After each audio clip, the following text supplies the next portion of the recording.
พุดดิ้งมะม่วงส่วนประกอบนมสด UHT 500 กรัมวิปปิ้งครีม500 กรัมน้ำตาลทราย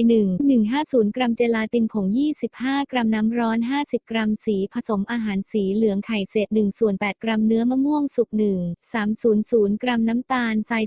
2,40 กรัมเนื้อมะม่วงสุก2แผ่นสี่เหลี่ยมเล็ก200 กรัมวิธีทำละลายเจลาตินกันน้ำร้อนพักไว้ผสมน้ำตาลทราย2กับเนื้อมะม่วงสุก1นำไปบดให้ละเอียดนำขึ้นตั้งไฟพอเดือดเตรียมไว้ผสมนมสดวิปปิ้งครีมน้ำตาลทราย1ใส่ภาชนะนำตั้งไฟอ่อนๆคนผสมจนน้ำตาลทรายละลายดีเติมส่วนผสมเจลาตินต้มจนเดือดใส่ส่วนผสมมะม่วงคนผสมให้เข้ากันเติมสีผสมอาหารตักใส่พิมพ์นำเข้าตู้เย็นจนกระทั่งพุดดิ้งจับตัวรูปทรงได้ดียกเสิร์ฟ